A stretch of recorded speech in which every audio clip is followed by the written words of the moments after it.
Primeiro vamos no Salmo 62, que estamos vendo aqui, o versículo 11. Depois nós vamos ter essa matéria nova. Estamos pedindo a Deus, que é aqueles versículos que nunca foram citados, ou poucos citados nas mensagens, né? Como esse 62 aqui, versículo 11. Diz assim: uma coisa disse Deus, 2 vezes ao ouvir, que o poder pertence a Deus. Às vezes nós temos que ouvir mais de uma vez. E o próprio Deus, às vezes, fala mais de uma vez. Eu falei para a sala de aula, não sei se você teve esse costume, de gravar a aula, né? Tem professor que não deixava. O professor já chegava bem austero mesmo, disse assim: olha, a voz é minha propriedade, eu não permito que alguém grave a minha aula. Tudo bem, a pessoa tem direito, né? É direito dela. Mas a maioria deixava gravar, e depois você ia, voltava a fita, lembra da fita, né? Você voltava a fita, escutava. Hoje você grava no celular, fica mais fácil, né? E voltava a fita para você escutar, levava aquele gravadorzinho pequeno. Hoje tem a facilidade da internet, está aí. Todos os cultos de hoje estão lá na internet. Você quer assistir o que o missionário pregou às 7 horas da manhã? Está lá. O que o pastor já pregou 2 horas da tarde? Está lá. Então todos estão lá. E às vezes temos que ouvir mais de uma vez. Prestar atenção. O próprio Deus fala isso conosco. Em João capítulo 8, versículo 12. João 8, eu estou dando continuidade, né? João 8, 12, diz assim: falou-lhes, pois, Jesus outra vez, dizendo: eu sou a luz do mundo. Então ele já tinha falado isso já, mas teve que falar mais uma vez. Ele está dizendo para nós: eu sou a luz do mundo, quem me segue não andará em trevas, mas terá a luz da vida. Ele já tinha dado esse ensinamento para eles, mas teve que dar mais uma vez. Então, às vezes, é necessário falar mais de uma vez o mesmo assunto. Aqui mesmo tem que entrar, aqui tem que ficar gravado no seu coração, aqui tem que ficar marcado em você. Aí nós estamos estudando Marcos capítulo 10, versículo 17. É o caso do filho do jovem rico, né? Alguém fala parábola, aqui não é parábola, é o próprio Senhor, um caso que aconteceu. E tem muitas lições aqui, é só o final que nós vamos pegar, mas vou comentar. E pondo-se a caminho, correu para ele um homem, o qual se ajoelhou diante dele e lhe perguntou: bom mestre, que farei para herdar a vida eterna? E Jesus disse: por que me chamas bom? Ninguém é bom senão um que é Deus. Mas ele não era Deus, pastor Gênesis? Sim, mas estava como homem. Mas ele é conhecedor de todas as coisas. Aquele homem poderia já ter ouvido, certamente ele já ouviu Deus falar com ele, mas não gostava do que Deus falava com ele. Às vezes também não gostamos do que Deus fala conosco. E achamos até que é algo pessoal. Que é isso? Você vai ver na frente. Calma que eu vou chegar lá. Tu sabes os mandamentos? Não adulterarás? Não pode não, hein? Não matarás? Não furtarás? Não dirás falsos testemunhos? Não defraudarás alguém? Honra teu pai e a tua mãe. Ele, porém, respondeu e disse: mestre, tudo isso guardei desde a minha mocidade. Ele deu um sorriso, se alegrou, o coração ficou feliz. Oxa, então eu vou dar a vida eterna. Mas Jesus, olhando para ele, o amou, porque ele guardava os mandamentos. Ele disse: falta-te uma coisa, vai, vende tudo quanto tens e dá aos pobres, e terás um tesouro no céu, vem e segue-me. Quando ele ouviu isso, aqui é a nossa mensagem também, mas ele contrariado com essa palavra. Às vezes nós ficamos contrariados com a palavra e nem queremos entender direito o que Deus está falando. Olha, o homem é marido de uma só mulher, a mulher é mulher de um só homem.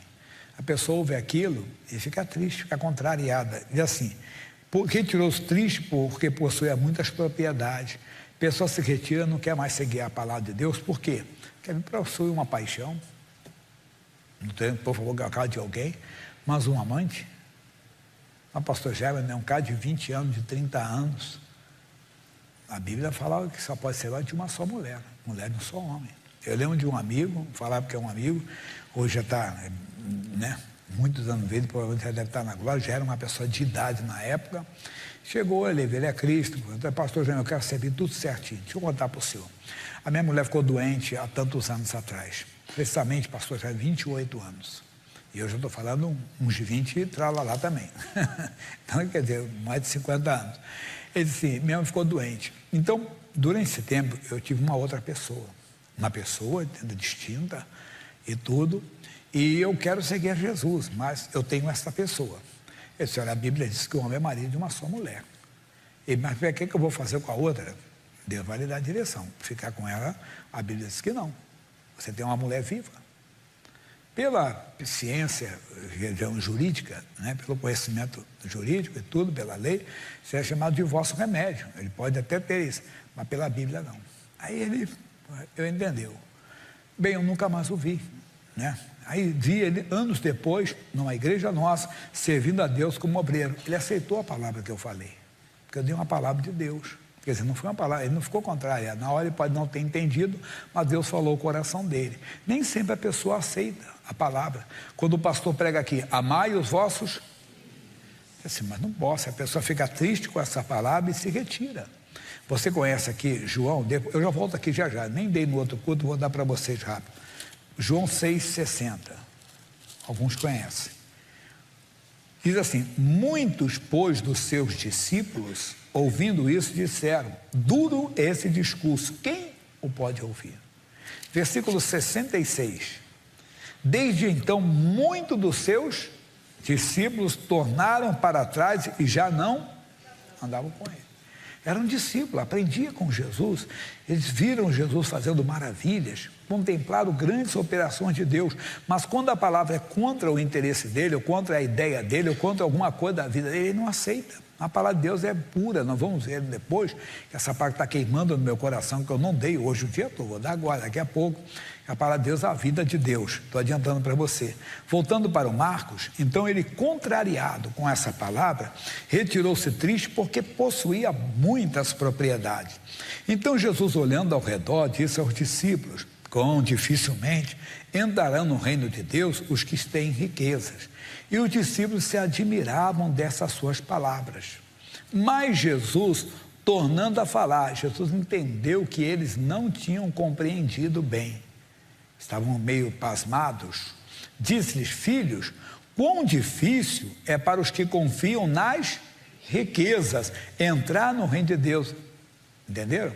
Porque não é errado ter riquezas. Errado é confiar, porque se você confiar, também diz que não é tão difícil, vai ser difícil, porque a pessoa coloca a confiança dela nas riquezas, e era o caso deles. Ele não confiava em Deus, tinha que confiar em Deus acima de tudo. Como um versículo bem mal entendido, 1 Timóteo, capítulo 6, versículo 10, só dei no culto anterior. 1 Timóteo 6, 10. Porque o amor do dinheiro é a raiz de toda espécie de males. Mas talvez você já ouviu, o dinheiro é a raiz de toda espécie de males. Ele falou dinheiro? Mas não, falou amar o dinheiro, né? Até o senhor está falando hoje, quer ver a pessoa fica decepcionada, que ela fez a corrente da prosperidade, porque ela queria tal, queria prosperar, queria enriquecer, não sei o que, Deus não permitiu, Deus conhece a sua estrutura, e Deus sabe o que você pode ter. Eu brinquei que eu falei, aqui nós temos um shopping no centro de São Paulo, chamado Shopping Light, aqui no centro. A me dá vontade de tomar um café, né? Eu vou ali, não tem problema não. Mas já pensou se eu fosse um cara cheio de grana mesmo? Como diz o outro, mas cheio de grana mesmo, todo mundo sabia que eu fosse cheio de grana. Você acha que eu ia ali sozinho? Eu ia com uns 3, 4 camaradas do meu lado, todo mundo armado, não sei mais o que, não é? Dando aquela proteção. E às vezes a pessoa quer o que quer. Depois ela diz, eu era feliz e não sabia. Por favor, não estou dizendo que ter dinheiro, ser rico é pecado, não. Só estou dizendo que você deve aprender a se contentar com aquilo que Deus tem, porque a felicidade está na presença de Deus. O homem saiu com muito dinheiro, continuou rico, mas não tinha alegria, ele saiu triste, porque não estava na presença de Deus. Então, quando a pessoa ama o dinheiro, ela faz qualquer coisa. Uma coisa que ela faz é se desviar, porque o amor do dinheiro é a raiz de toda espécie de mal, e nessa cobiça alguns se desviaram da fé. A fé vem por ouvir e ouvir pela palavra. Ela começa a se desviar da palavra, que tem momentos que ela vai agir completamente fora, não vai dar certo para ela. E diz mais, e nessa cobiça alguns se desviaram da fé e se transpassaram a si mesmo com muitas dores. Mas tu, ó homem de Deus, ó mulher de Deus, foge dessas coisas. Segue a justiça, segue o que Deus diz, né? A piedade, a fé, o amor, a paciência e a mansidão. Para nós basta agora que eu tenho mais informações. Vamos voltar aqui agora para Marcos capítulo 14, não o 10, agora é o 14. Versículo 39. Agora é o próprio Senhor Jesus, hein? Diz o 14:39. E voltando, achou-os outra vez dormindo. Não, perdão, eu li o 40 ao 39. Já ouviu o poeta popular, o cantor, cantou, não pode assobiar e chupa a cana ao mesmo tempo. Fui pensar uma coisa aqui, de como é que eu posso ajudar, como é que eu vou ajudar, mas não, eu estou aqui, tem que ligar aqui na palavra, outros que vão pensar por mim, eu não posso pensar agora. E foi outra vez e orou, dizendo as mesmas palavras. Olha aqui, e foi outra vez, e orou. Aí tem que deixar ele vir mais uma vez, falar conosco. E orou, quem orou? O Senhor Jesus, dizendo que as mesmas palavras. Não é vãs repetições. No curso Fé, o missionário ensinou sobre isso, porque ele falou, a Bíblia diz que não devemos usar de vãs repetições. O que é vã? É inútil, né? Vã não é o carro, não, é vã lá com um tio lá, você vê que é inútil, são vãs repetições. Então, vã é inútil. Nesse caso agora, se tem a vã repetição, tem a útil repetição. É aquela que você insiste na oração, meu filho é herança do Senhor. Mamãe, ele está nas drogas. Não, meu filho é herança do Senhor. Quer dizer, você não está usando vã, útil, e esse vício está amaldiçoado. Eu não vou voltar à minha oração, eu não vou mudar a minha oração. Eu vou continuar orando o quê? A mesma coisa. E dizendo as mesmas palavras. Às vezes insiste, você persevera, você fica com as mesmas palavras. Eu não vou mudar a minha oração. Essa doença está amaldiçoada em nome de Jesus. Mas o exame acusa que ela está lá. Então eu vou continuar tomando o remédio, mas eu não vou desistir da minha oração. Eu não vou abrir mão. Eu estou falando de cura divina, falei do filho, mas seja o que for, que Deus falou com você. Aí você insiste, você persevera naquilo. E ele está dizendo, o próprio Senhor Jesus, e voltou outra vez dizendo as mesmas palavras. Então, se tem a vã repetição, tem a útil repetição. Quando você persevera, insiste. Mas estamos voltando agora no Salmo 62, onde nós começamos. Salmo 62, versículo 11. Não é que eu esqueci, é que eu tenho cola, só para chamar a sua atenção, para ficar ligado. Uma coisa disse Deus 2 vezes ao ouvir. Aí Deus falou uma vez, o homem teve que ouvir. Às vezes é Deus quem fala mais, ele sabe e insiste conosco, mas às vezes nós que temos que ouvir mais de uma vez, porque não entendemos, e não é pecado. Você pedir, sala de aula, a pessoa colocou um dia desse uma brincadeira na internet. Quem passou por sala de aula sabe disso que acontece, né? Quando está dando meio, a aula vai de 8 ao meio-dia, por exemplo.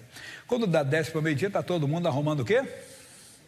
Aí, curso superior, então faculdade, a gente sai 11h30, já vai embora, né? Então, pega, depois vai embora. Eu tive até um professor, que eu peguei a tática dele, né?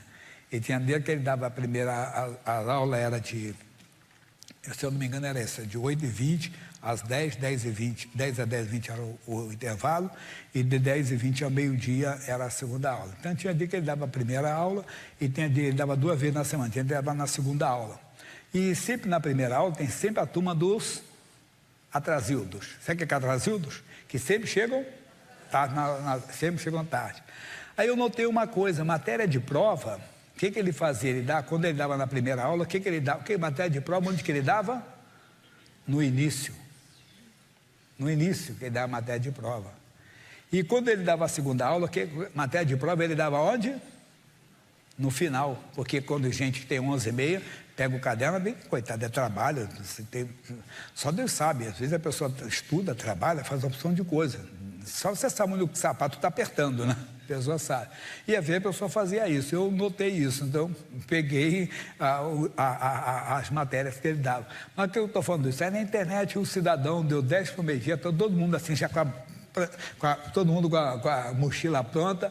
Ô professor, não entendi isso aí não. O senhor quer repetir isso aí para mim mais uma vez? Aí o pessoal todo, não é possível. Pergunta na próxima aula, não vai perguntar agora. Não, é direito dele perguntar naquela aula. Imagine com Deus, que é muito mais paciente que o professor, irmão. Você pode perguntar a Deus, eu não entendi, fala comigo mais uma vez, Deus, ou então eu tenho que ouvir, deixa eu ouvir mais uma vez. Você vai naquele texto bíblico. Kenneth Hagin é um pregador que já está no céu, foi com Jesus já, e ele falou sobre isso, que às vezes ele orava um texto, um modo de falar, né? 1000 vezes, ele ficava ali repetindo aquilo para ele. Aí ele fazia aquelas orações de Paulo: Senhor, abre os olhos do meu entendimento, para que eu entenda a grandeza do teu poder, a grandeza do teu amor. Ô Senhor, me fortifica na graça que é em Cristo. Então é necessário. Então, mais uma vez, diz para nós, uma coisa disse Deus, 2 vezes eu ouvi. Às vezes temos que ouvir mais vezes o que Deus fala. E às vezes é o próprio Deus que entende a nossa limitação e fala a mesma coisa algumas vezes, para que aquilo entre no nosso coração e aquilo faça parte da nossa vida. Amém? Primeira carta de João, capítulo 1, versículo 1. Tenho pedido a Deus mensagens que não foram citadas aqui ou poucas vezes citadas. 1 de João 1, mas que coisa linda que você vai ouvir agora. O que era desde o princípio, o que vimos com os nossos olhos, o que temos contemplado e as nossas mãos tocaram da palavra da vida. Mas como? Jesus é essa palavra, irmão. Nós temos que entender, o próprio João fala no Evangelho, escrevendo, 1 de João 1, João Evangelho, capítulo 1 de João, versículo 1. Lembra? No princípio era o verbo. O que é verbo? Palavra viva. E o verbo estava com Deus. E o verbo era Deus. 14. O verbo se fez carne. 1,14, meu filho. E o verbo se fez carne e habitou entre nós. Então está claro para nós aqui. Aí voltando aqui, ele está dizendo para nós, 1 de João 1. O que era desde o princípio, que vimos com nossos olhos, o temos contemplado, e as nossas mãos tocaram da palavra da vida, porque a vida foi manifestada, e nós a vimos, e testificamos dela, e vos anunciamos a vida eterna, que estava com o Pai, e nos foi manifestada. Tudo isso é Jesus, que nos veio trazer a própria vida de Deus. Quando você recebe a palavra de Deus, você recebe a vida de Deus em você.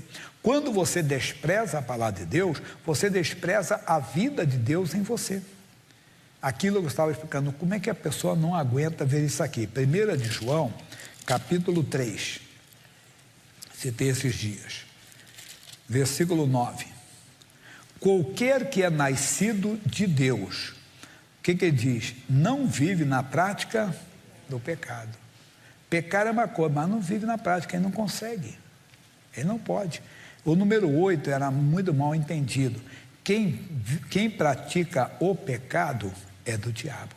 Meu Deus, espera aí, volta um pouco ainda, 1 de João ainda, capítulo 1, versículo 10.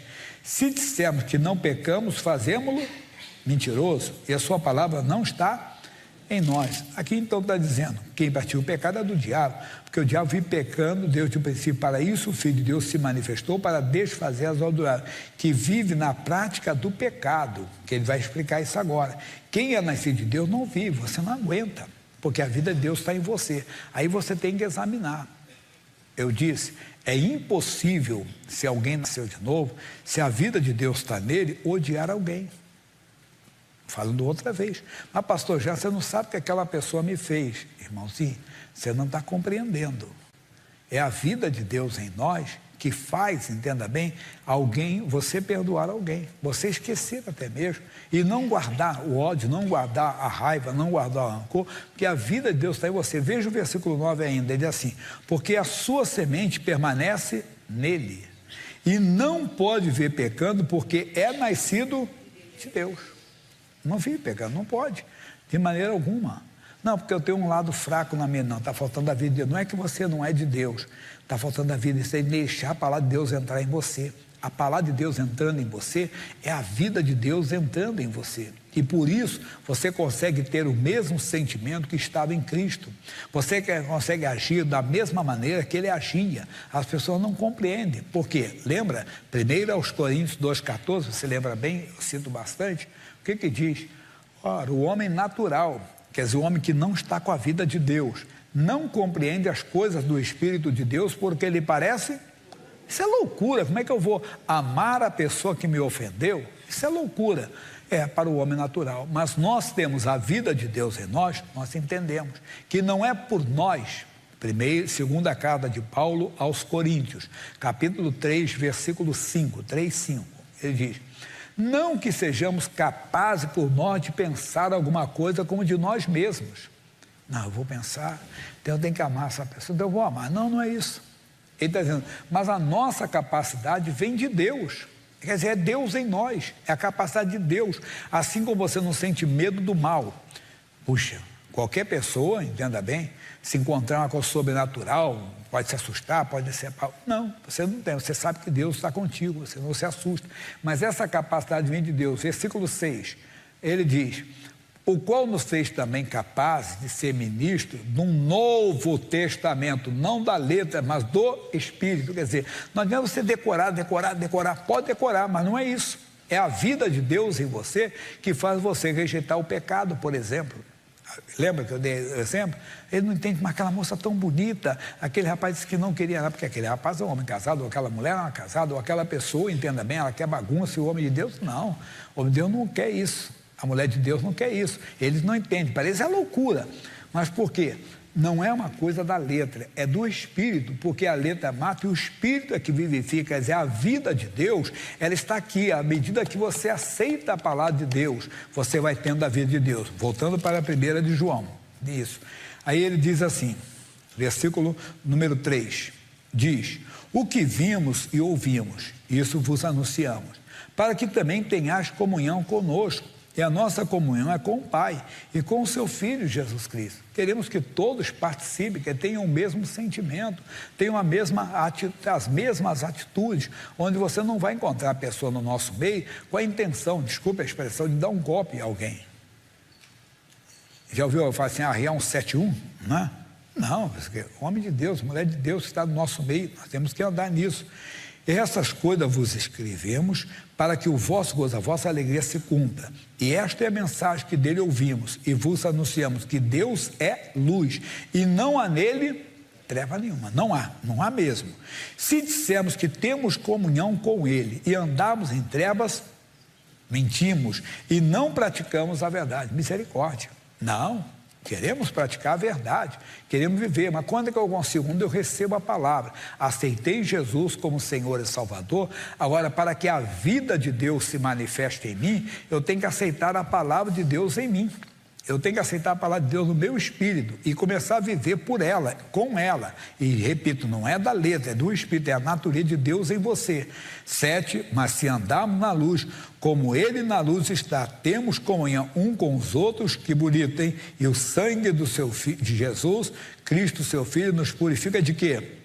Todo pecado. Oh, glória a Deus, isso é muito lindo, isso é muito bonito. É isso que nós queremos, que você desfrute da presença de Deus.